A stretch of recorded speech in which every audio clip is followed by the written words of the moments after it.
kalau sudah salah ya mengenai keadaan kuantum untuk keadaan thermal beam yang akan kita katakan dia bersifat isotropik. Sehingga poinnya adalah kalau kita ingin menggambarkan suatu keadaan kuantum dari suatu sistem itu tidak semuanya bisa digambarkan dengan menggunakan CAT di dalam ruang Hilbert. Poinnya dari itu ya, di penurunannya ini. Nah, ini penurunannya cukup penting karena berkaitan dengan spin, yaitu itu komponen spinor, spin yang standar, spin setengah. Itu kita bisa turunkan dengan mudah dengan menggunakan apa yang kita pelajari.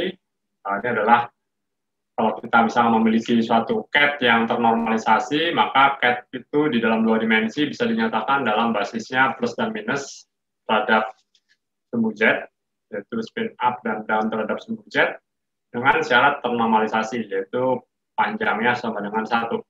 Ini ya, jadi kita bicara namanya ray, kita nggak bicara tentang CAT-nya itu sendiri, tapi ray itu menggambarkan satu keadaan yang sama, tidak peduli panjangnya berapapun juga atau fasanya. Jadi ini cara penulisan dalam bentuk matriks yang kita tahu, dan kita bisa menghitung nilai ekspektasi dari satu spin di dalam keadaan CAT ini. Ini tinggal dihitung biasa saja, kita tahu cara menghitungnya kan, jadi saya harap kalian tahu maksudnya. Kalau nggak tahu ya harus tahu, karena sudah dapat di fisika kuantum gitu ya. Jadi ini nilai ekspektasi dari spin S yang kita bisa hitung seperti ini. Saya sudah pernah saya jelaskan mungkin ya. Tapi kalau kita lihat, ini sebetulnya ini adalah suatu vektor 3 dimensi yang panjangnya sama dengan 1. Nah, ini perlu dicek ya. Perlu dicek. Membuktikan. Nah, ngeceknya nggak susah, hanya menggunakan sifat yang di sini saja tadi. Salah satunya adalah yang ini ya. Tapi kita bisa buktikan bahwa ini panjangnya sama dengan 1. Jadi ini menggambarkan apa? Ini menggambarkan satu spin yang menunjuk dalam arah tertentu. Ya, jadi kita simpulkan bahwa satu keadaan CAT yang ada di dalam ruang Hilbert itu menggambarkan spin dalam keadaan tertentu. Saya cari kipas itu panas banget.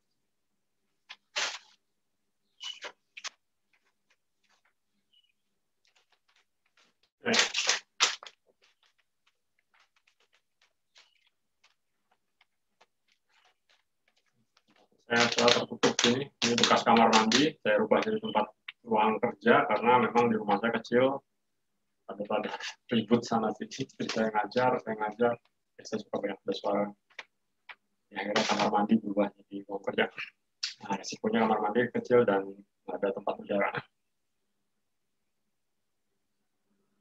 Oke, jadi bisa dicek bahwa di panjang asma 1. Jadi pernyataan yang pentingnya adalah di sini, jadi bahwa sembarang CAT itu menggambarkan spin dalam arah tertentu. Jadi tidak bisa menggambarkan spin atau menggambarkan suatu keadaan yang isotropik, gitu ya.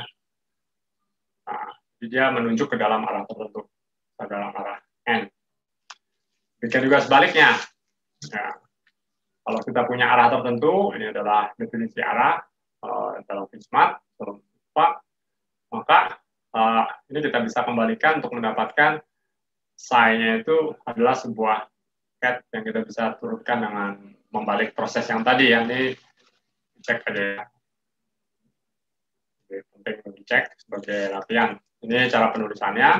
Karena faktor fasa itu tidak penting, sebetulnya cara penulisannya ada beberapa, tergantung bagaimana kita mengeluarkan faktor fasa di sini. Tapi intinya ini kalau dibagi dua, faktor fasanya di per 2-nya ada di atas dan di bawah, 1 plus 1 minus, maka bentuknya seperti ini. Jadi kesimpulannya tadi adalah, sekali lagi kita ulang, bahwa keadaan dari beam yang keluar dari oven itu tidak bisa digambarkan oleh satu keadaan definite CAT di dalam ruang. Ini sudah pernah kemarin. Lalu ujung-ujungnya adalah kita harus menggambarkan keadaan tersebut dengan apa namanya operator densitas. Operator densitas itu diberikan oleh persamaan ini, yaitu atau yang kasus diskrit tadi yang lebih mudahnya. Jadi kalau kita punya sekumpulan keadaan Psi, maka Psi itu menggambarkan keadaan yang ensemble dengan statistical atau classical ya probabilitas statistiknya itu diberikan oleh FI misalkan ya. Jadi FI itu menggambarkan probabilitas secara statistik yang klasik saja. Maka ini akan memberikan apa yang disebut dengan density operator. Jadi dia mengandung dua buah konsep statistik, satu statistical yang inherently quantum, yang kedua adalah statistik yang bersifat klasik biasa saja kalau kita melihat suatu ensemble yang campuran dan seterusnya. Dapat dibuktikan dengan mudah. Kalau untuk mudahnya ambil aja kasus untuk keadaan yang pure, di mana 100% adalah satu keadaan saja, maka ini dapat dibuktikan. Ini akan berlaku, buktikan juga ya, ini terbuktikan. Nah, ini adalah fundamental result in quantum mechanics, karena kita lihat bahwa density operator itu bisa dianggap lebih fundamental dibanding fungsi gelombang atau CAP sebetulnya ya. Dalam artian bahwa operator densitas itu mengandung deskripsi yang lengkap dan minimal. Lengkap dan minimal.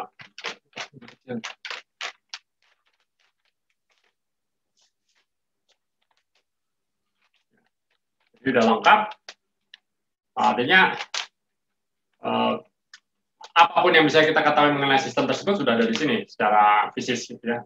Minimal artinya ya dia dapat diukur. Jadi begitulah.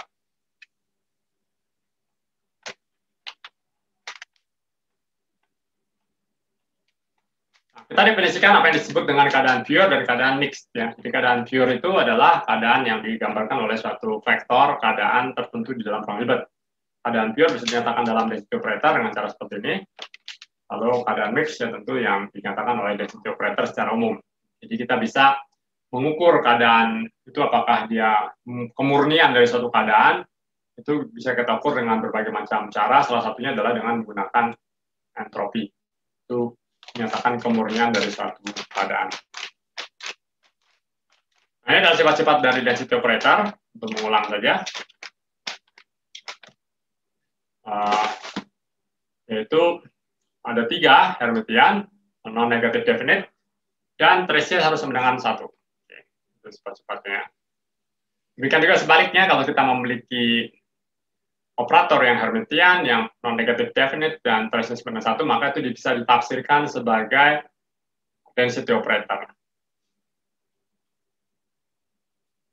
Lalu, kita bisa menggambarkan density operator itu ke dalam komponen-komponennya berdasarkan definisinya tadi. Tapi yang uniknya adalah ketika kita mempunyai density operator, kita tidak memiliki ekspresi di komposisi yang unik dari keadaan-keadaan tersebut. Jadi sebagai contoh, ini adalah keadaannya, kita bisa tuliskan, ini adalah beam tadi ya, beam yang keluar dari suatu oven. Kita mau mencari keadaan yang di sini seperti apa ya.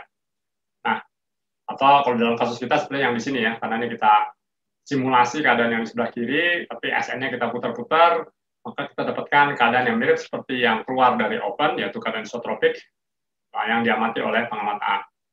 Intinya seperti itu. Tapi keadaan ini kalau kita simulasikan itu sama seperti ya keadaan yang di tengah di sini. Kalau kita N-nya kita rata-ratakan terhadap semua sudut. Jadi kita bagi dengan total sudut yaitu 4pi. Jadi total sudut semua area atau semua arah itu kan sama dengan 4pi, angle. Sehingga ini adalah kumpulan semua spin dalam semua arah, lalu kita bagi dengan total arah tersebut, yaitu 4pi. Kita dapatkan hasilnya adalah, ini perhitungannya bisa dicek saja, standar biasa. Kita dapatkan hasilnya dengan setengah-setengah. Nah, ini adalah ciri daripada keadaan isotropik, dia selalu merupakan kelipatan dari identitas ya. Perlu diingat itu. Tetapi keadaan setengah-setengah ini ternyata bisa digambarkan juga dengan keadaan yang kita tuliskan seperti ini. Betul ya, ini karena adalah keadaan spin up dan spin down yang 50% spin up dan 50% spin down. Ini sama persis dengan keadaan yang ini juga. Ini kita lihat campurannya macam-macam gitu ya, dalam semua arah. Menghasilkan yang 50%, bukan 50%, rata semua, uniform itu dalam semua arah, dibagi dengan 4pi. Hasilnya sama persis kalau 50% spin up atau spin down. Bisa dibuktikan juga dia akan sama jika 50% spin up dalam arah X dan spin down dalam arah X, atau dalam arah Y. Dalam arah apapun juga, kita akan menghasilkan rho yang persis sama seperti ini. Dan artinya apa? Artinya kita tidak bisa mengetahui secara detail apa yang ada di dalam di situ. Dan kita tahu bahwa operator densitas dari keadaan isotropik di sini dinyatakan atau diwakilkan atau digambarkan oleh kelipatan dari matriks identitas. Intinya itu ya, jadi perlu diingat itu. Jadi itu dikatakan komplit tetapi minimal, itu maknanya dari sini. Artinya ketika kita diberikan satu density operator, kita tidak bisa mengatakan bahwa ini terdiri dari spin up, spin down dalam arah jet, atau ini adalah campuran isotropik dari semua arah spin. Itu di luar batas pengetahuan atau di batas pengukuran yang bisa kita lakukan. Yang kita bisa ketahui cuma ini adalah menggambarkan keadaan isotropik dinyatakan oleh Rho yang kalau kita lakukan pengukuran hasilnya seperti itu. Tapi kita tidak bisa probing lebih jauh daripada itu. Oke. Oke, itu kita bahas. Ini juga kita bahas kemarin bahwa realita itu adalah density operator itu sendiri. Dan kita tahu bahwa mixed state itu adalah norm atau hal yang umum atau biasa terjadi dalam eksperimen yang benarnya.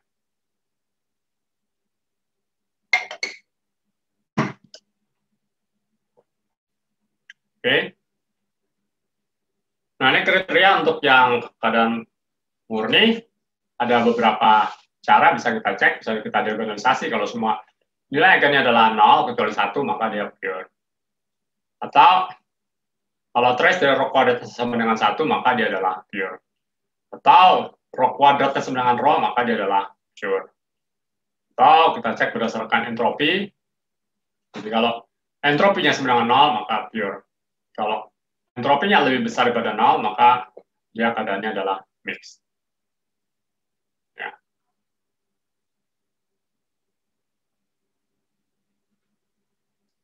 Oke, sampai sini ada yang mau ditanya dulu? Kalau nggak salah kemarin sampai sini, kalau saya atau lebih ya, saya lupa.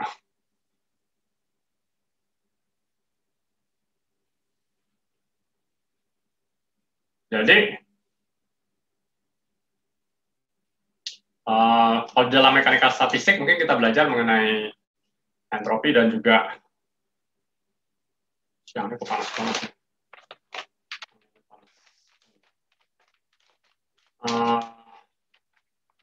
Bagaimana misalnya kita ingin menunjukkan keadaan yang equilibrium thermal ya, thermal equilibrium. Itu akan sering dipakai dalam eksperimen dan juga di dalam perhitungan-perhitungan. Jadi bagaimana menyatakannya dalam density operator. Nah, density operator untuk keadaan equilibrium secara thermal yang dinyatakan oleh temperatur beta, jadi beta itu adalah temperaturnya, itu adalah dituliskan seperti ini, 1 dibagi dengan fungsi partisi dikalikan eksponen minus beta H, ini adalah Hamiltoniannya, di mana fungsi partisi tidak lain adalah trace daripada eksponen dari minus beta H, di mana beta adalah temperaturnya. Ya, ini adalah definisi nanti akan sering kalian lihat juga kalau jadi sikap kuantum. Jadi kalau kita nyatakan di dalam basis-basisnya, basis energi, eigenkat dari Hamiltoniannya, misalkan seperti ini, di mana N menyatakan energinya, alpha dalam menyatakan degenerasi dengan nilai degenerasi multiplisitasnya itu adalah Gn untuk energi ke N, maka operator densitasnya itu akan diagonal karena ini adalah fungsi dari H, dan bisa dinyatakan langsung dengan cara seperti ini. Kalau masih ingat, ini adalah spectral decomposition ya, kalau kita belajar di algebra linear atau di UAS, di FISMAT biasanya ada. Jadi ini adalah nilai eigennya dikalikan dengan itu saja, Kepra di sini ya, kalau pakai bahasa kuantumnya. Dan ini menyatakan superposisi incoherent. Incoherent karena di sini E-nya berbeda-beda kan, jadi dia campuran dengan frekuensi yang berbeda-beda, sehingga superposisi adalah tidak koheren. Ya. Sifatnya juga sama tentunya, bisa kita hitung langsung saja, karena ini adalah ditereskan, berarti tidak ada operator di belakang yang ini, langsung jadi bilangan biasa. Nah, ini kita jumlahkan terhadap degenerasinya, sehingga kita langsung kalikannya dengan multiplisitas algebraiknya di sini, yaitu Gn di sini, berapa lipat degenerasinya untuk energi yang Kn.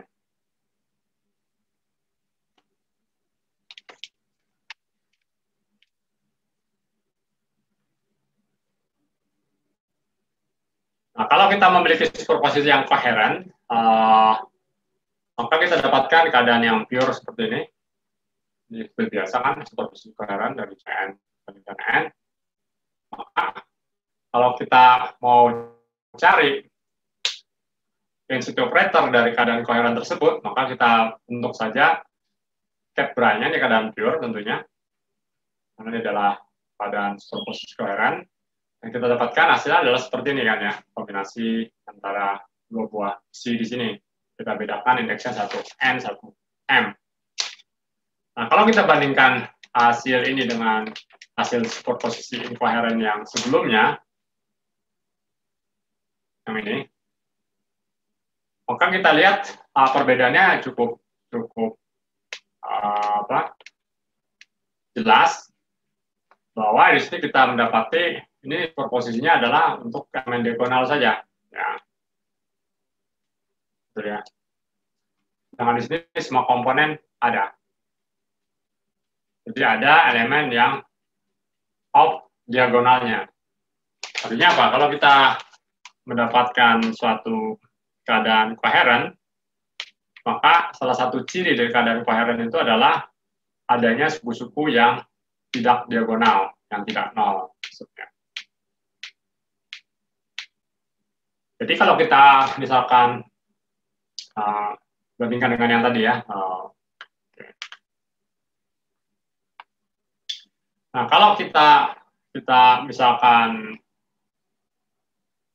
anggap saja bahwa Cn-nya itu bilangan kompleks kan, yang kompleks bisa ditulis sebagai modulus dikalikan dengan satu eksponen dari argumennya, maka kita bisa tuliskan ulang dan kita asumsikan juga bahwa evolusinya, bahwa C ini kan berevolusi juga terhadap waktu, karena kita menggunakan basis yang sama, berarti ketika vektor berubah, yang berubah adalah komponennya, yaitu Cn-nya. Maka kita bisa tuliskan evolusinya itu kan dalam bentuk seperti ini ya, berarti Cn0 itu adalah An-nya, sedangkan yang Vn itu adalah minus Ent per A coret, ini adalah Vn-nya.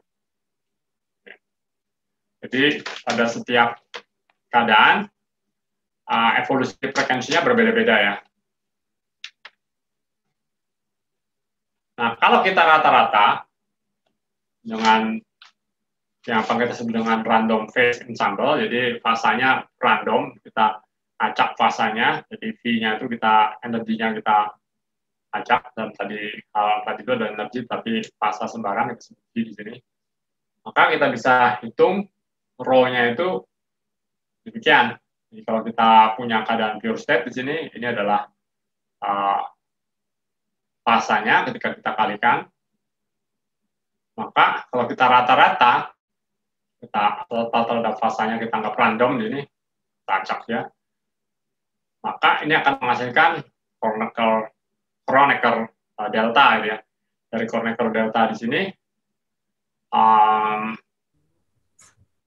maka ini akan menjadi bentukan lebih sederhana.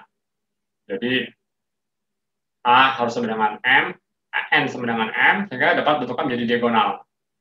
Nah, kita tahu bahwa bentuk diagonal itu disebut dengan superposisi incoherent dari energi eigenstate.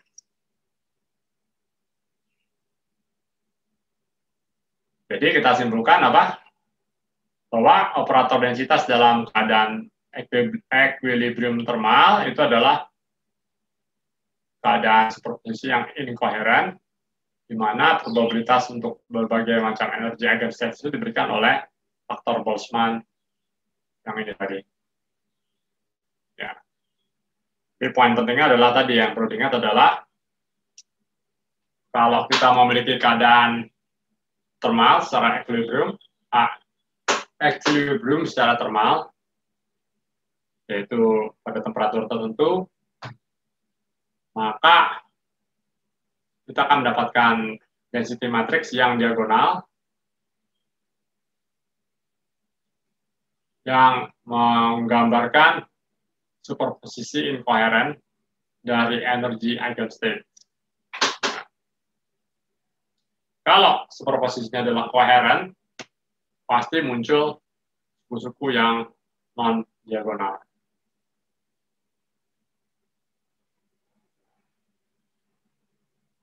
Oke, ada pertanyaan dulu sampai sini.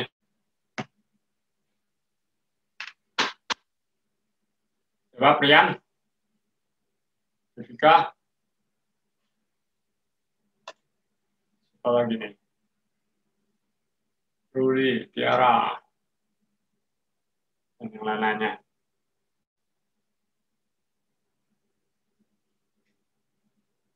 Oke, kalau ada yang mau ditanya, cari kertas yang lebih kecil, pasang.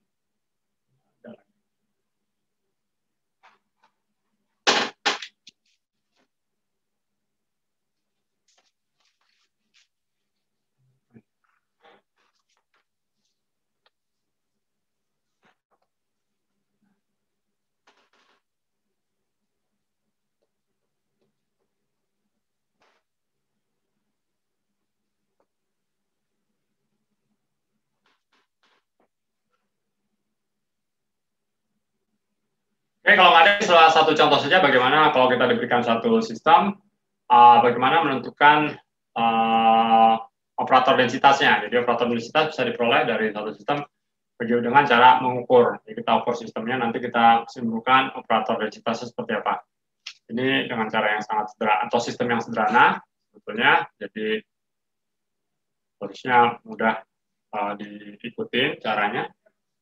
Jadi misalkan kita memiliki satu spin setengah, ini adalah definisi dari operator spin, betul ya, H coret per 2 kalikan operator Pauli, atau matriks Pauli. Maka secara prinsip kita bisa mengukur nilai ekspektasi dari spin tersebut, yaitu pakai persamaan fundamental kita tadi, yaitu trace dari rho kalikan S. Nah, pertanyaannya kita ingin menentukan rho-nya seperti apa dari hasil pengukuran. Ya. Tetapi rho di sini adalah Hermitian. Ada 3 sifat dari density matrix atau density operator. Pertama, dia harus Hermitian, kedua, trace-nya sama dengan 1, ketiga, positif definite. Nah, semua matriks Hermitian 2x2, karena ini adalah 2 dimensi, yaitu spin setengah, selalu bisa dinyatakan sebagai kombinasi linear dari matriks-matriks Pauli tambah matriks satuan. Betul ya, ini adalah prinsip dasar dari Boas, pelajaran aljabar linear. Jadi ruang dimensi, ruang vektor untuk matriks-matriks 2 dimensi yang Hermitian itu bisa dibangun dari matriks-matriks Pauli. Oleh karena itu kita bisa tuliskan rho-nya sebagai kombinasi linear dari matriks Pauli tambah matriks satuan. Satuan dan matriks Pauli, betul ya. Ini sigma 1, sigma 2, sigma 3, B1, B2, B3, koefisiennya, dan A. Dari syarat trace-nya sama dengan 1, maka langsung kita dapatkan, kita mesti ingat bahwa trace sigma itu sama dengan 0, betul ya. Maka kita dapatkan bahwa trace 1 itu adalah sama dengan 2, karena ini adalah matriks 2x2. Sehingga kita dapatkan trace rho adalah sama dengan 1 sama dengan 2A. Betul, ini trace identitas matriks sama dengan 2 kalikan A, berarti 2A sama dengan 1, atau A-nya sama dengan setengah. Jadi kita dapatkan bahwa A sama dengan setengah. Oke, jadi kita dapat A-nya, ya. Kita tinggal menentukan B-nya seperti apa. Nah, B-nya seperti apa? Kita gunakan sifat yang saya minta kalian turunkan waktu itu, yaitu sifat dari matriks Pauli, menggunakan sifat ortogonalitas terhadap trace, perkalian ditracekan ya. Jadi trace sigma I, sigma J itu sama dengan 2 delta IJ. Itu definisi ortogonalitas dari matriks Pauli. Nah, kita bisa hitung nilai ekspektasi dari S adalah trace dari rho S. Kita kalikan aja, rho-nya adalah yang ini semua, A, I tambah B dot sigma, kalikan S. S-nya tadi adalah ingat H coret per 2. Maka kita tarik trace-nya, ambil trace-nya, berarti kita dapat trace dari sigma, kalikan 1, 0. Yang tersisa adalah trace dari yang beta sigma-sigma di sini. Ada 2 buah sigma, kan? Kita gunakan yang di sini. Trace yang sigma-sigma, berarti dapatnya adalah sama dengan, apa di sini? 2, betul ya. 2 kalikan setengah, di sini hilang, tinggal dapatnya adalah, sebentar. Ini adalah rho, trace rho I,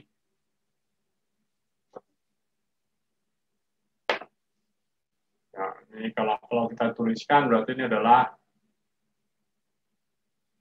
ditulis saja langsung ya.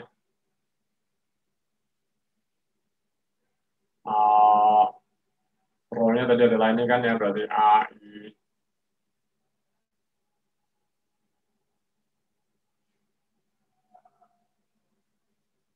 Dikalikan dengan sigma ya. Sigma I misalkan ya. SI berarti misalkan. Terus kita ambil trace-nya kan ya, ambil trace-nya. Nah, trace dari ini ya, berarti trace ini berarti yang suku pertama 0, yang keduanya adalah trace delta misalkan apa JI gitu ya. Maka kita dapatkan nilai ekspektasinya ini adalah sama dengan trace JI, berarti dapatnya adalah B coret per 2 gitu ya. Kalikan trace dari ini adalah 2 kali delta apapun juga gitu ya. Dengan I berarti ini delta IJ berarti IJ gitu ya. Kalikan nggak ada apa-apa lagi gitu ya. Selesai. Berarti dapatnya adalah sebenarnya B dikalikan H coret gitu ya. B dikalikan H coret, ini karena 2 dicoret gitu ya. Di sisi kanannya. Gitu ya. Ini harusnya dikalikan H coret per 2 ya kalau mau nilai ekspektasi S-nya. Oke. Tapi kalau tidak, ini muncul 2 di sebelah kanan ya. Ini karena nggak ada 2-nya, karena apa? Karena memang dibuang dengan faktor H coret per 2-nya. Oke, dapatnya 2BI, kalikan H coret per 2, dapatnya adalah BI. Ya. Nah, kita samakan saja kan, berarti ini sama dengan 2 per H coret, trace SI rho, betul ya. Sekarang kita masukkan, sekarang kita kompensasi dengan 2 per H coret. Dan ini tidak lain definisinya adalah sedangkan 2 per H coret SI, ekspektasi dari spin dalam arah I. Sehingga kita langsung bisa dapatkan bahwa BI itu adalah sebenarnya 2-nya sudah dicoret di sini, dengan 1 per H coret nilai ekspektasi dari SI. Atau kita tuliskan di sini adalah seperti ini. Ini B-nya adalah seperti itu. Sehingga kalau kita tuliskan belang, A-nya adalah setengah kali I. Ini B-nya adalah sama dengan 1 per H coret ekspektasi dari S. Gitu ya. Dot sigma. Gitu ya. Oke, jadi kita dapatkan hasil adalah seperti itu. Dan tapi 2-nya betul ya. BI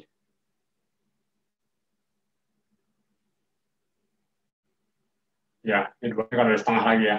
Oke, setengahnya bisa hilangkan. Oke, jadi dengan menganalisa ini kita bisa dengan melakukan pengukuran, maka mengukur S di sini, ekspektasi dari spin, kita bisa menuliskan ini operator densitasnya di sini.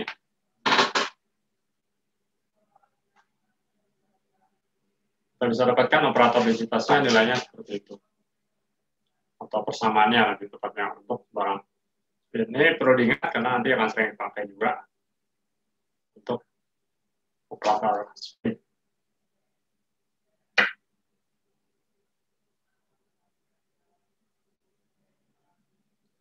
Nah, kalau keadaannya adalah keadaan pure state, itu nilai ekspektasi dari spinnya menunjuk ke satu arah. Kalau menunjuk ke satu arah, dia tidak sama dengan 0, maka nilai misalkan H coret per 2. Arahnya kita nggak pentingkan, tapi misalkan arahnya adalah N di sini ya.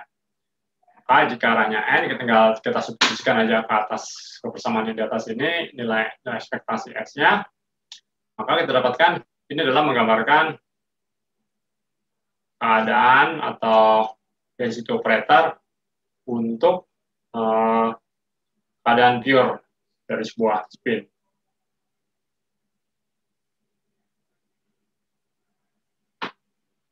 Nah, ini sebagai latihan bisa tunjukkan lagi bolak-balik ini kerjanya, tapi biar hafal ya. tunjukkan bahwa dalam kasus yang di atas ini bahwa keadaan vektornya itu diberikan oleh, jadi tunjukkan bahwa kalau ini dituliskan sebagai I, maka carilah kayaknya ini bentuknya seperti apa, akan memenuhi persamaan di atas, maka akan ketemu yang di bawah ini. Ya, sebagai latihan aja. Latihan matematik sih mungkin. Kalau nggak ngerti fisikanya, nggak apa-apa dari matematiknya.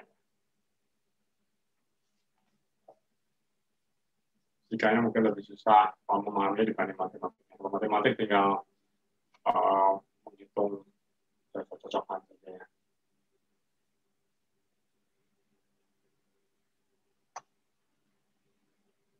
Nah, ini bolak-balik dari yang tadi.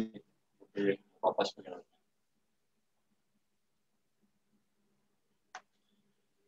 Nah, untuk melanjutkan, saya akan bicara sedikit mengenai namanya block sphere. Sebenarnya bukan block sphere, sih lebih block ball gitu ya, karena dia bentuknya seperti kayak bola, bukan sphere. Kalau kita punya sistem dua dimensi atau dua keadaan, maka sistem tersebut pasti digambarkan oleh matriks Hermitian 2x2 yang memenuhi trace-nya sama dengan 1. Definisi dari density operator. Dan kita tahu matriks itu bisa digambarkan secara umum dengan persamaan ini. Ini semua matriks yang 2x2, Hermitian dan trace 91 pasti memenuhi atau bentuknya pasti seperti ini. Nggak peduli kaitannya dengan density operator apa tidak, ini nggak ada hubungannya ya, tapi secara umum seperti itu. Tapi nanti kita kaitkan dengan density operator karena memang kita akan bicara mengenai density operator. Untuk kasus spin ya, atau two-state lah, sistem ya, TS, apa istilahnya, two-state TSS, tapi dan TSS juga saya lupa. Two-level system, TLS, Indonesia TLS, two-level system, ya, kira-kira seperti itu. Nah, kalau kita gambarkan ini matriks rho-nya itu sebagai P1, P2 gitu ya, yang lain yang nggak tahu apa gitu ya. Maka kita tahu trace itu adalah P1 tambah P2 kan, sama dengan 1. Determinan adalah P1 kali 2, itu adalah determinan. Nah, determinan daripada rho itu bisa kita hitung langsung, itu tinggal kita lakukan dengan cara biasa, kita dapatkan ini sama dengan apa? Seperempat. Ya, ini salah ini. Seperempat kali dengan 1. Bukan I ya. Dan determinan itu adalah suatu bilangan. Dikurangkan B dot B, betul ya. Kira-kira seperti itu. Di yang ini mungkin pernah dapat di mana ya. Atau dihitung manual aja lah. Kalau bingung, sekali lagi selalu bisa dilakukan dengan perhitungan manual. Agak repot sedikit, nggak apa-apa, tapi jauh lebih sederhana. Dalam mati yang atau fungsi dengan cara-cara yang canggih-canggih, tapi keluar hasilnya. Oke, jadi ini di sana adalah seperempat 1 kurangi B dot B.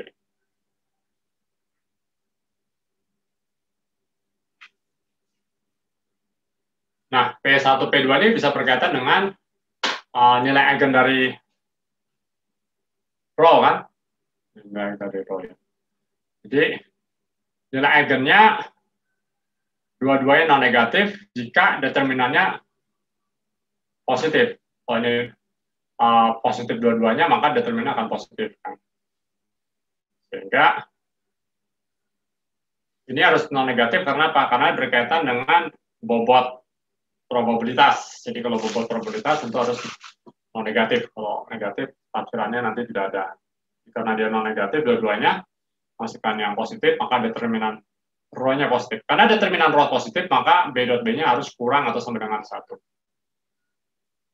Oleh karena itu, vektor B ini disebutnya vektor apa? Vektor Bloch. Ini ada namanya, lupa. Vektor B-nya ini akan menggambarkan keadaan dari sistem dua level. Dan dia membentuk block sphere, atau lebih tepatnya adalah bola blok. Ini bola ya, karena dia dia jari-jarinya bisa kurang dari 1. Jadi bisa ada di dalam, bisa di ujung sini. Nah, keadaannya menjadi keadaan pure gitu, jika B-nya ada di ujung bola atau ada di permukaan bola. Ini khusus untuk kasus ini saja. Dan keadaan mix kalau B-nya kurang dari 1 panjangnya. Dan menjadi keadaan isotropik jika dia tepat di tengah. Nah, kira-kira begitu ya.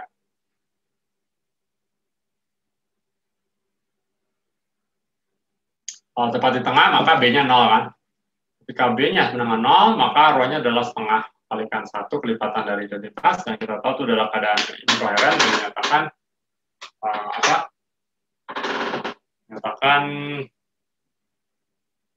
equilibrium thermal equilibrium, keadaan thermal equilibrium, keadaan setimbang thermal.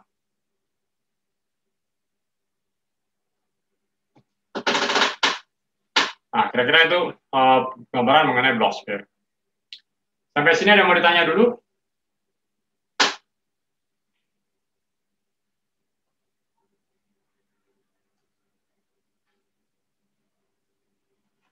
Kalau tidak ada, kita akan mengulang lagi postulat dari mekanika kuantum, tapi dengan bahasa operator densitas, operator kerapatan. Jadi yang pertama sama persis, Hilbert space berkaitan dengan sistem fisis. Yang kedua, ini agak berbeda, biasa kita nyatakan dalam CAD, sekarang kita nyatakan dalam operator densitas. Jadi setiap keadaan itu bisa dinyatakan dengan operator densitas yang bekerja pada Hilbert space-nya, yang memenuhi syarat 3 itu, Hermitian, non-negative definite, dan trace-nya dengan 1.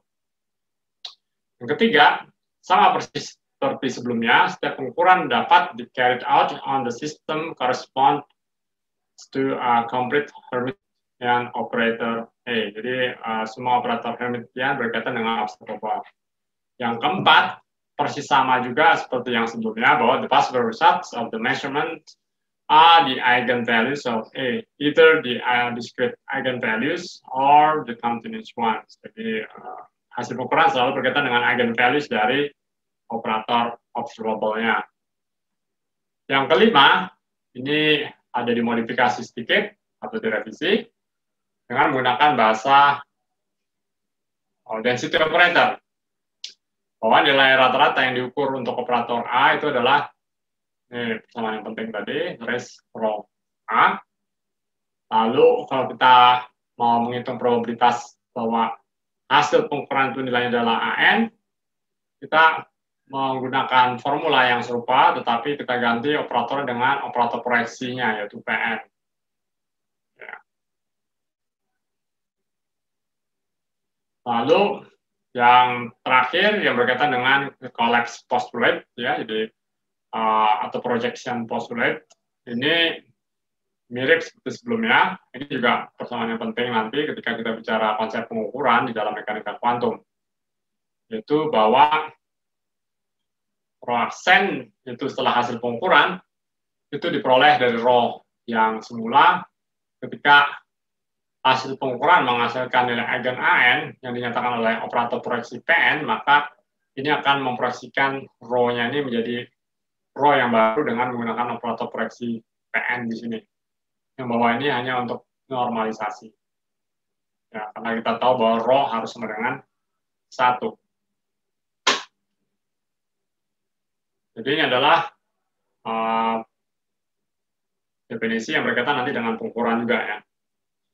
Ini adalah definisi yang atau postulat-postulat yang berkaitan dengan mekanika kuantum dalam bahasa density operator.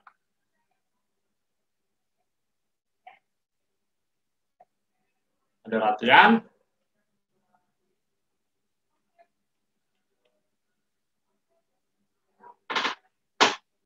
Nah, untuk latihan mungkin dicoba saja nomor 2 ini bisa dicoba. Atau latihan sekarang dulu aja ya, daripada sama nomor 3, nomor 4, nomor 5, ini semua bisa dicoba.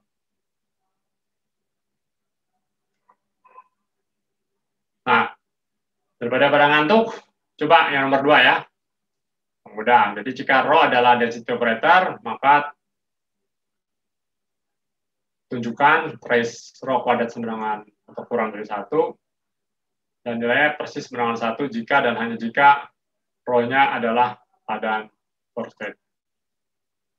Jadi coba dipikirkan. Jadi saya tunjuk siapa.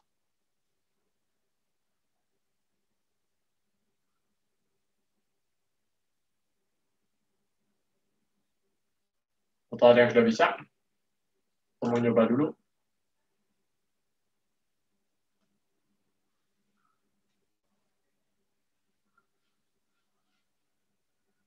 Ada? Bentar. Cari minum dulu ya. Nomor 2 ya, coba dipikirkan. Rho adalah sama dengan sigma, ini saya pakai contoh yang mana aja ya.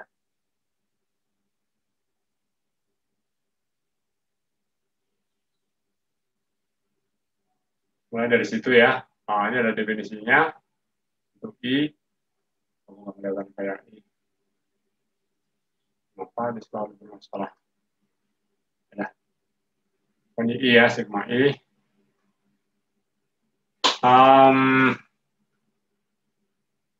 Dan sigma Fi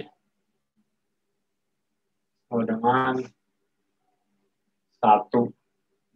Terus Fi-nya tentunya harus positif semua ya. Ya, 0 sih nggak ada, tapi itu. Jadi, kamu mulai dari sini nggak tadi? Jika atau dari... Iya Pak, dari situ. Nanti yang isi I sama isi J-nya dikalikan 2 kali. Jadi rho kuadrat kita. Dari sini ya? Bukan gitu Pak. Dari mana? Yang itu yang Bapak tulis paling atas. Oh, dari sini kan, betul ya? Terus dikuadratin kan ya? Ya, itu saya modelnya. Kalau itu jadi gitu. Oke, jadi kalau dari sini terus ini dikuadratkan, gitu ya. Jadi lalu diambil trace-nya, intinya begitu ya. Jadi misalkan dikuadratkan, berarti kan sebabnya adalah sigma IJ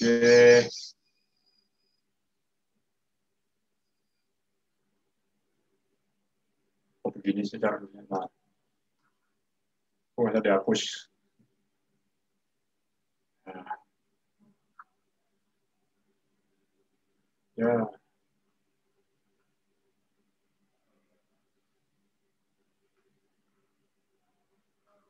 Ya, intinya oke, ini dikuadratkan, baru dihitung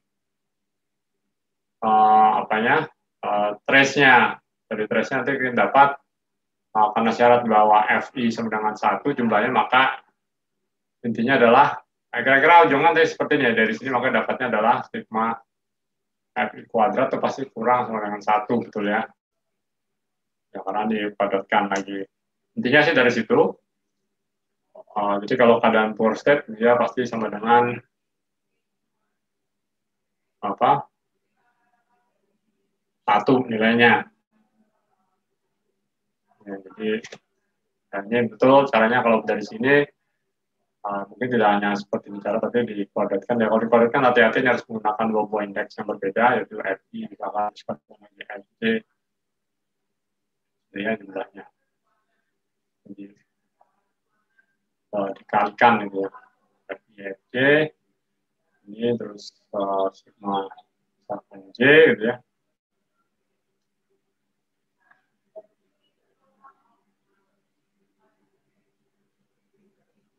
Oke. Yang lainnya ada pertanyaan?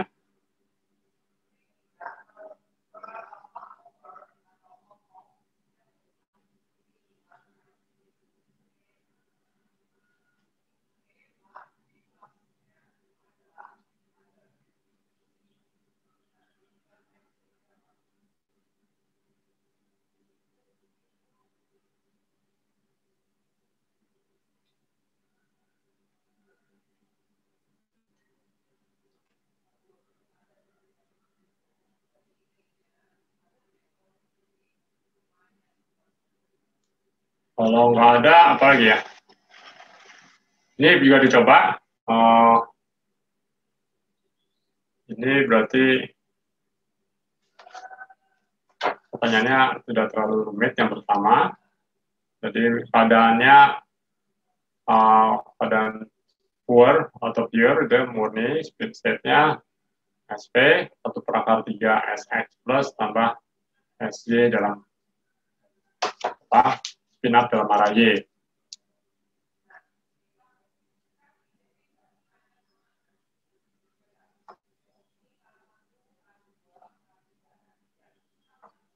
Nah, ini bisa dicoba bahwa tunjukkan bahwa SP itu adalah normalized, jangan dengan satu. Harusnya nggak susah. Yang kedua adalah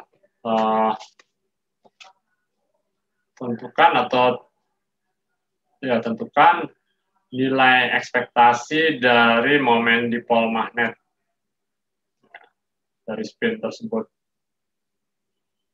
dari keadaan SP. Oke. Jadi kita gunakan nilai mu-nya itu adalah sebanding dengan nilai spin.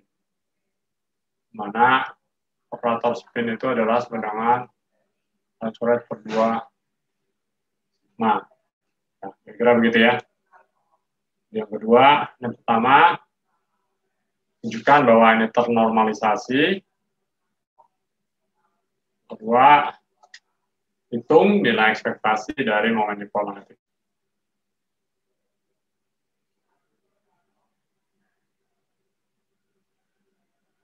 Yang ketiga, berapa nilai rata-ratanya? Jadi, atau besarnya, besar ya, jadi besar. Yang ketiga adalah besarnya. Nah, ini nilai ekspektasi dari spin tentunya adalah vektor. Jadi vektor, yang itu adalah vektor.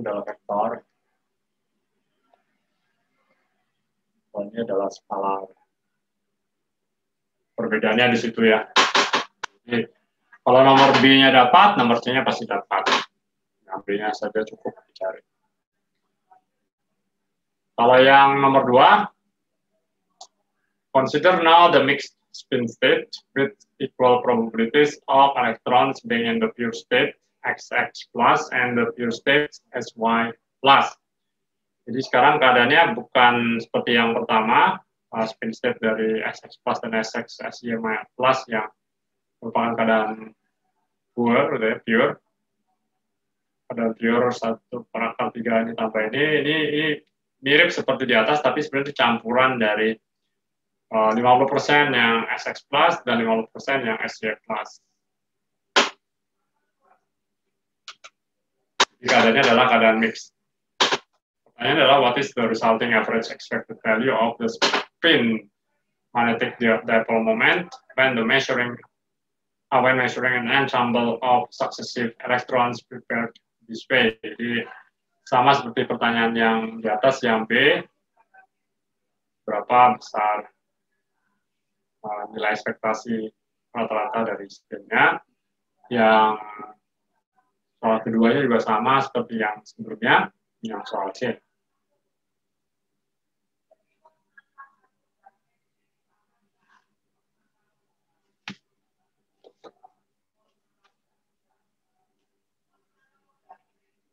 Nah, kira-kira bagaimana? Ya, kebayang nggak caranya?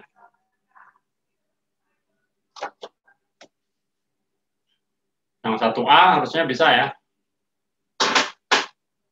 31A. Yang menunjukkan bahwa dia ternormalisasi. Hati-hati ya, itu bukan 1/2, 1/3. Kenapa? Karena itu 1 SX plus, 1 SY plus.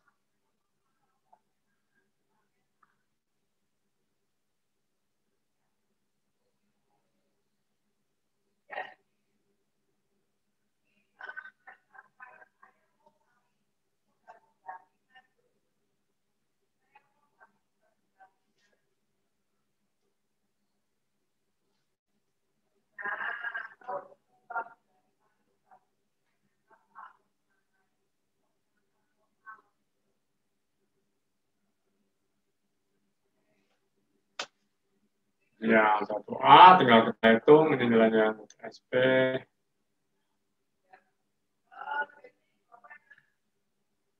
Sama dengan 1 ya, kalau bukan 1 berarti salah. 1/3 kan ya.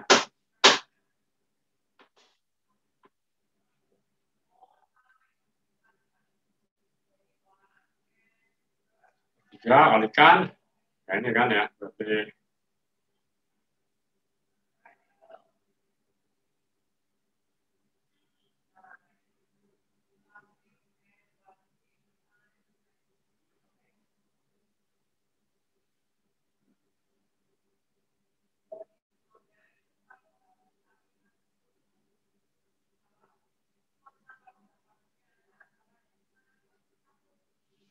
nah, ditunjukkan. Berarti yang perlu ditunjukkan adalah terutama yang SXSY seperti apa ya.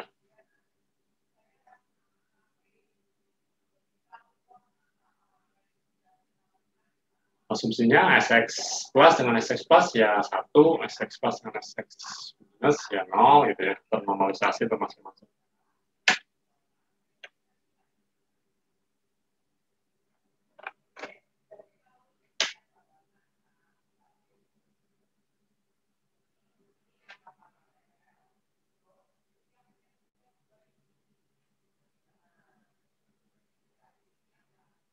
Lalu yang B-nya,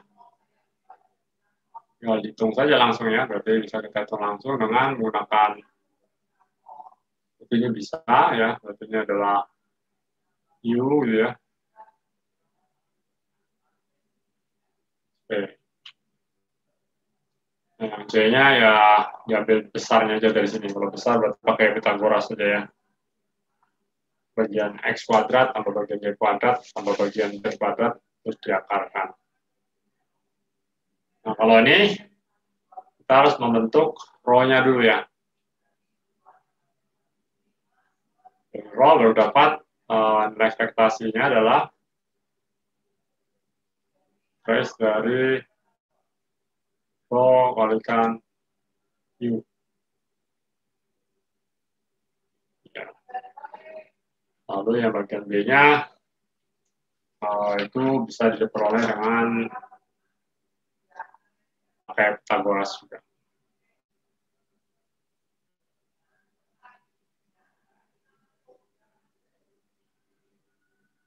Oke, ada pertanyaan? Idenya kayak gitu. Tinggal dicoba sendiri ya. Coba kalau dicoba nggak kebayang.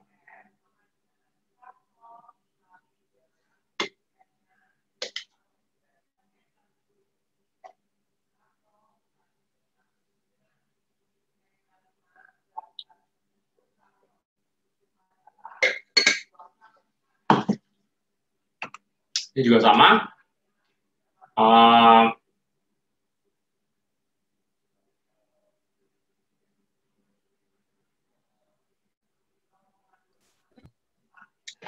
Oke, sebelum lanjut, satu soal lagi aja dicoba sekarang. Nomor berapa ini? 4 ya. Yuk, Mbak, ini nggak susah soalnya. Bisa dikerjakan cepat saat ini.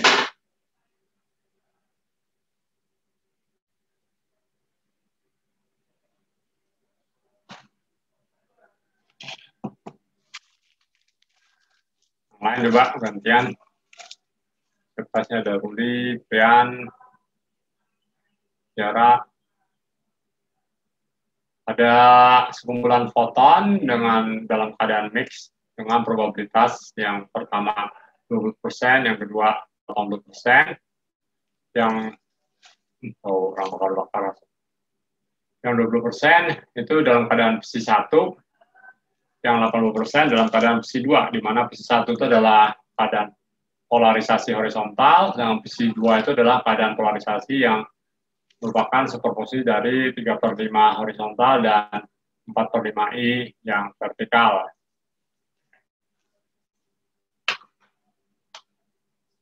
Nyatakan atau tuliskan matriks densitasnya untuk keadaan ini dalam basis polarisasi horizontal dan vertikal.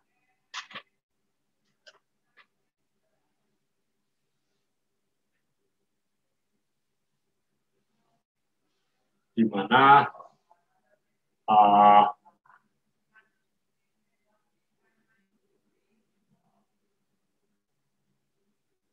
yang HH-nya itu di sebelah kiri atas. Misalnya transisiannya harusnya HH. Kiri atas berarti ya HH.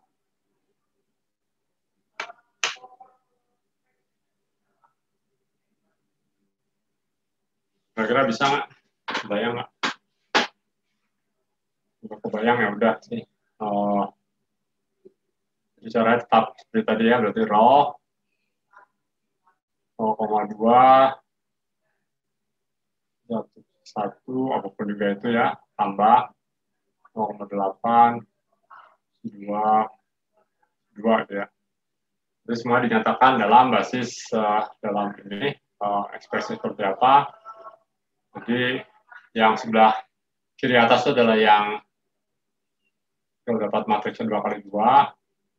Ini berkaitan dengan yang A-nya, terus H ya. A jadi hapus. Kenapa menghapusnya ke berjalan?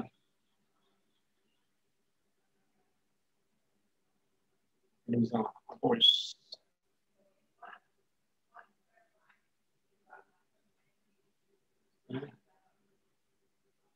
Sebenarnya yang H itu di sini, yang H, ini yang P ya, ini yang P ya, ini yang HH, ini yang HV, ini PH, ini PV, maksudnya begitu di atas. Kalau kebalik nanti soal posisi kebalik semua. Oke, ini bisa ya. Yang nomor 5 juga dicoba juga. Ini mirip-mirip saja. Oke, kita lanjut aja. Coba ada yang mau ditanyakan dulu mengenai soal-soal ini.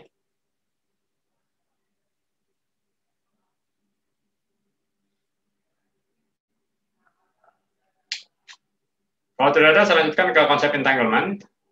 Jadi, dalam konsep entanglement kita tinjau satu kasus sistem n partikel atau multipartite system. Tidak harus tidak harus partikel, maksud saya partis itu adalah apa ya, partai atau beberapa bagian, jadi misalnya ada H1, H2 sampai Hn besar, sehingga Hilbert space-nya bisa dibagi atau dituliskan sebagai direct product dari H1 sampai Hn. Dan masing-masingnya dimensinya adalah DI, D1, D2 dimensinya sampai Dn, jadi tidak harus sama. Sehingga dimensinya adalah karena ini direct product, tinggal dikalikan saja semuanya total dimensinya. Jadi kalau kita mau nyatakan keadaan yang ada atau vektor yang ada di ruang Hilbert ini, HS, maka itu kita bisa nyatakan dengan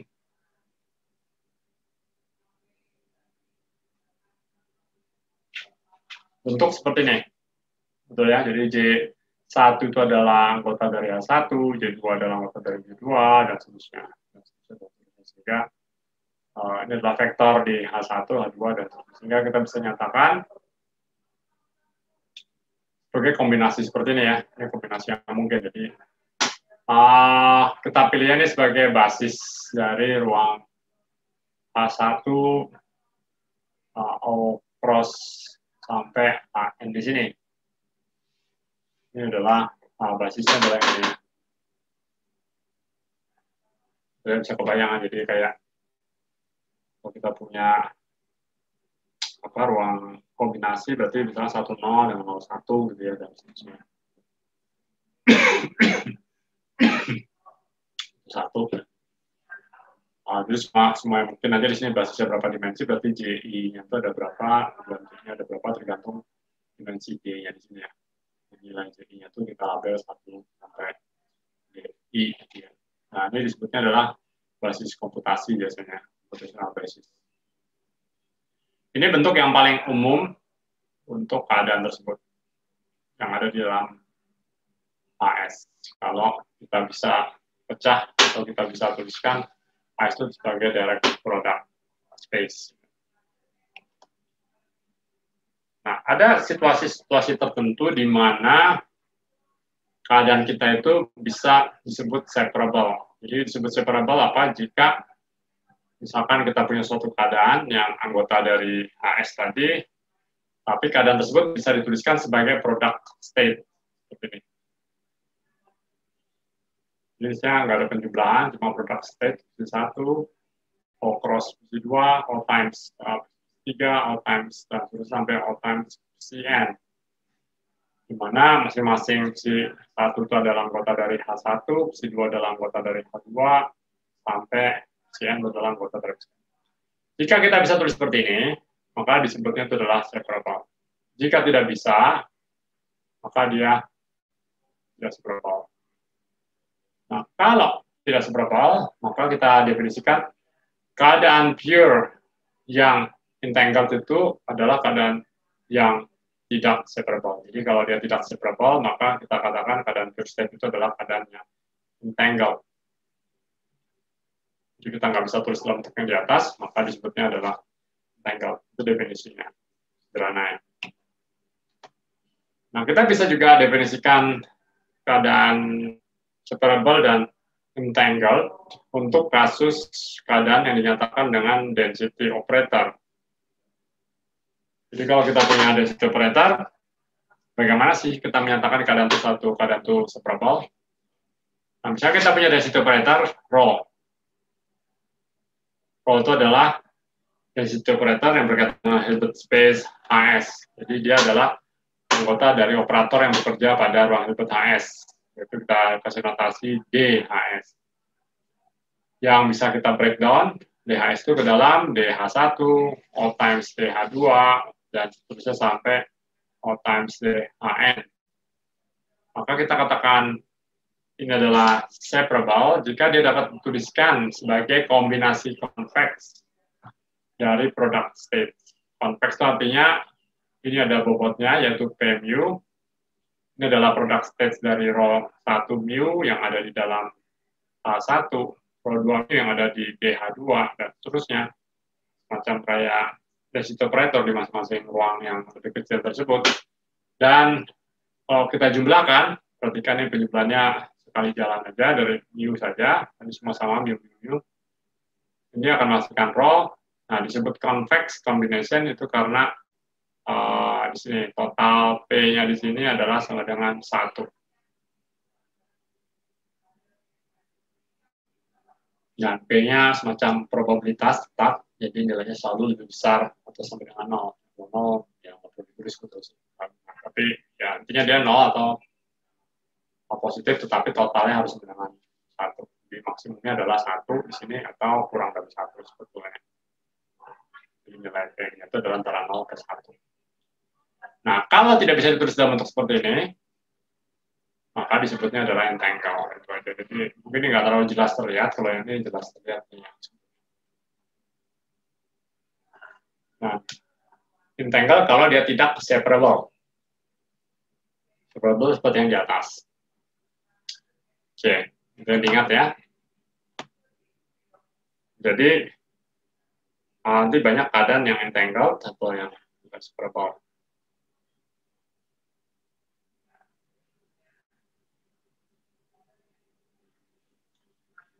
Jadi sebagai contoh, atau nanti ada ini dia. Nah, kita lanjutkan dulu ke konsep karena kita mempunyai multi-partite system, sistem dengan banyak partai atau banyak bagian. Maka biasanya kita ingin memfokuskan perhatian kita kepada satu sistem saja dan kita nggak peduli dengan sistem lain. Tidak peduli dalam arti kita ingin mencari efek dari sistem lain itu secara totalnya pada sistem kita, tapi kita tidak peduli bagaimana sistem itu secara detailnya. Jadi kita hanya ingin bagaimana sih sistem A misalkan dan B. Tapi kita hanya ingin memperhatikan sistem A yang berinteraksi dengan sistem B. Jadi pengaruh sistem B itu kita ingin tentunya ingin kita perhitungkan, tetapi kita nggak mau terlalu pusing dengan sistem B-nya. Jadi kita ingin tahu hasil akhirnya saja pada sistem A seperti apa, tapi kita fokus kita adalah pada sistem A-nya. Jadi yang dilakukan adalah dengan menggunakan partial trace, jadi trace sebagian. Sebagai contoh, kita tinjau kombinasi bipartite yang dikomposisi seperti ini, sistem A dan B. Misalkan ada dua orang, Alice dan Bob seperti biasa, dan Alice hanya bisa mengakses sistem A saja, yang B-nya dipegang oleh Bob. Oleh karena itu, ketika dia melakukan pengukuran, dia hanya mengukur sistem A, yang B-nya dia nggak tahu. Jadi, kalau kita bekerja dengan total sistem seperti ini, satu dimensi terlalu besar, dan juga kita nggak tahu akan terjadi pada B, jadi kita tidak mau terlalu repot ngurusin bawaan sistem B di sini. Operatornya juga seperti ini, ingat ya, berarti A, yang ini kita nggak bisa ngapa-ngapain B. Jadi artinya operator yang dipegang oleh Alice itu hanya bekerja pada HA. HP-nya tidak diapa-apakan. Oleh karena itu, ketika kita mencari nilai ekspektasi value atau nilai ekspektasi dari operator A atau O di sini, ini sudah operator O, tapi kita bisa saja O yang menurut Alice itu adalah A. Ini kita harus mengambil trace ke semua komponen dari sistem. Jadi di sini sistemnya ada dua bagian, A dan B, sehingga kita trace-nya terhadap HA dan HB. Row-nya adalah row gabungan, yaitu row A dan B. Operator adalah operator yang dipegang oleh Alice. Nah, ini kita bisa kerjakan trace terhadap B-nya duluan, sehingga hasilnya apa? Ketika bekerja pada B, yang B kan di sini ya. Ini B kan satu di sini. Yang A bekerja pada yang bagian A, yang B bekerja pada bagian B. Jadi, row AB-nya untuk bagian B-nya tidak dikalikan apa-apa. Yang B trace-nya. Maka otomatis sifat dari trace dari operator densitas adalah 91 kan, walaupun dia di B saja. Dia akan mengambil nilai 1. Sehingga efeknya adalah ini hanya akan menghasilkan bentuk trace terhadap yang HA saja, karena trace terhadap HB-nya sudah dilakukan secara otomatis di sini. Jika kita bisa tuliskan, kalau hanya kita lihat relatif terhadap sistem A saja, maka kita bisa tuliskan ini sebagai trace HA dari A row A. Dimana row A itu adalah row AB yang diambil trace terhadap B-nya. Ya. Jadi, oke, tadi saya salah ya, bukan. Tapi kita ambil row A itu adalah trace HB yang diambil trace terhadap B-nya. Jadi dengan cara demikian, seolah-olah kita bekerja hanya pada sistem A saja, semuanya A, tanpa kita peduli dengan sistem B-nya, selama kita tahu bahwa row A itu adalah trace dari row AB terhadap sistem B-nya. Jadi sistem B-nya setelah kita ambil, kita sembunyikan, atau kita buang, atau apapun juga, atau kita ya, efeknya kita jadikan secara gelondongan begitu ya, artinya kita nggak terlalu pusing dengan dinamikanya ya, tapi dia ada di dalam situ, tapi yang kita tahu nih kita hanya melihatnya dari sisi A saja. Nah, ini disebut dengan partial trace ya. Partial trace itu adalah seperti ini. Jadi ini kalau kita trace, kita cuma trace yang bagian B-nya saja, maka disebutnya partial. Sisanya adalah row A.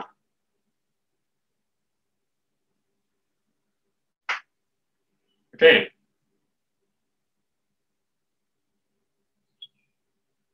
Nah, sebagai latihan lagi, nah ini latihan juga. Tinjau, misalkan sistem komposit 2x2, 2x2 ini adalah, saya selalu balik-balik nanti kayaknya, ini adalah dua sistem, dua level ya. Dua sistem, masing-masing dua level. 2x2 adalah 4. Contoh kebalikannya, 2 level kalikan 2 sistem. Menurut saya sih nggak masalah karena sama-sama 2, tapi kalau 3x2 nanti bisa bermasalah apakah 3 sistem masing-masing 2 level, ataukah 3 level, atau kayaknya pertama sistem, yang kedua adalah levelnya. Jadi kalau ada 3 buah sistem 2 level, maka itu adalah 3x2. Kalau ada 2 buah sistem 3 level, itu adalah 2x3. Jadi ada 2 sistem dengan masing-masing sistem adalah 2 level atau 2-state system. komposit ya, gabungan, kita sebut saja AB, A dan B, maka input space-nya kita tuliskan sebagai HA dan HB, dimensinya kita ambil 2 karena ada 2 level ya, 2 dimensi 2. Dan kita tinjau satu keadaan yang diberikan oleh kalian paling umum ya, oleh CAT seperti ini. JK, di mana J dan K-nya adalah 0,1, karena keadaannya ada 2, yaitu keadaan 0 dan keadaan 1. Oke, pertanyaan sekarang adalah, tentunya dari sini tentukan dulu density matrixnya ya, sebelum sini tentukan density matrixnya untuk yang sistem Rho AB. Terus yang kedua adalah, ini yang A, yang B-nya adalah ini. Tentukan reduced density matrix untuk subsistem A dan B. Jadi rho A itu adalah bilangan trace yang B-nya dari rho AB, atau rho B adalah bilangan trace yang A-nya dari rho AB.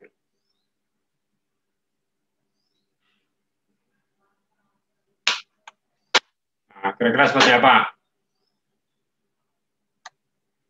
Sama juga. Bagaimana mengambil trace? Mengambil trace itu kalau kita punya suatu banyak cara, tetapi kalau trace misalkan row,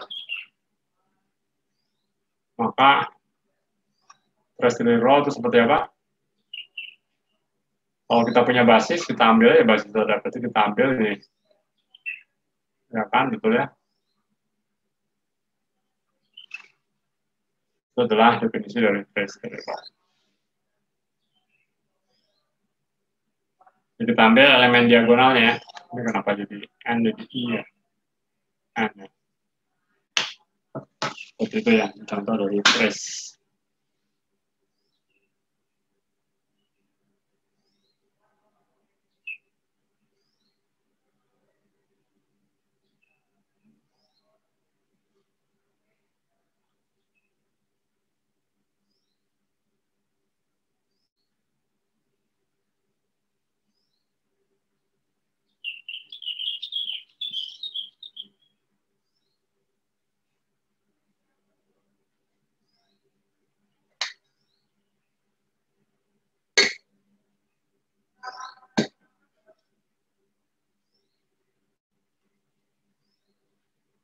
Oke ya, diikat gitu, dicoba. Satu lagi aja, tanggung saya habiskan saja apa yang disebut dengan dekomposisi Smith. Jadi ini juga nanti ada latihannya, dicoba saja. Ini adalah satu teorema yang menyatakan kalau kita punya suatu keadaan komposit dua sistem yang merupakan dalam pure state, ya, maka terdapat keadaan ortonormal yang kita sebut dengan IA untuk HA dan IB untuk HB yang ada di dalam HB, sehingga perhatikan di sini bahwa si AB itu bisa dituliskan dalam dengan bentuk seperti ini. Perhatikan ini agak beda dengan yang sebelumnya. Kenapa? Karena ini bentuknya diagonal. Ini IA, IB dijumlahkan, tidak ada suku yang seperti yang sebelumnya di sini. Kalau ini kan JK-nya bisa jalan masing-masing. Kita indeksnya terhadap 2 ya, J dan K. Ini terhadap 1 indeks. Jadi seolah dia beriringan jalannya. Jadi nambahnya beriringan, turunnya beriringan, gitu ya. Nah, pertanyaannya mungkin kalau yang jeli, bagaimana Pak itu kalau misalkan dimensinya berbeda?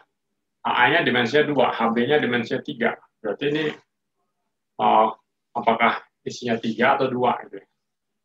Penjumlahan I-nya. Nah, yang bagus tapi dipikirkan aja. Ada syaratnya di sini bahwa PI-nya ini memenuhi syarat positif atau 0 dan total kuadratnya sama dengan 1. Jadi bukan P-nya ditotalkan sama dengan 1 tapi dikuadratkan dengan 1. Nah, seringkali orang menulisnya dalam akar, P-nya di sini terus ini tanpa kuadrat, terserah mau yang mana. Nah,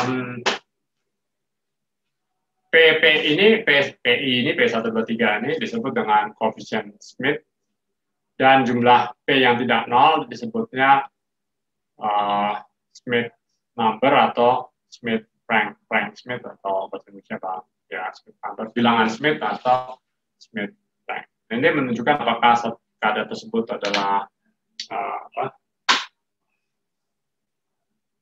entangled atau tidak, nanti bisa dilihat dari situ juga.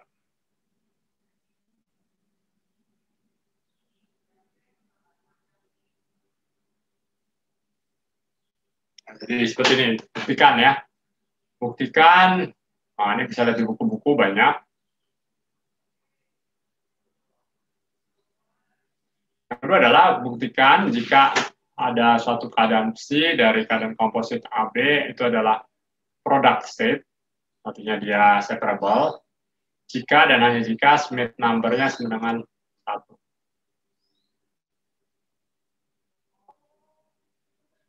Atau buktikan bahwa jika psi AB itu adalah product state, jika dan hanya jika rho A dan demikian juga rho B-nya adalah pure state.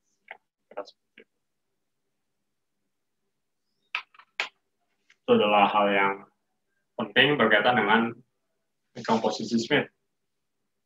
Nah, dekomposisi Smith ini atau Smith decomposition ini hanya biasanya diterapkan untuk yang bipartite. Bagaimana kalau tripartite? Nah, itu juga topik yang menarik juga. Mungkin bisa jadi riset dan bisa jadi paper juga. Walaupun sudah ada yang mengerjakan, tapi belum hasilnya mungkin masih banyak yang bisa dikembangkan lagi. Ini nanti. Oke, sampai sini mau ditanya dulu. Kayaknya udah cukup lah ini ya.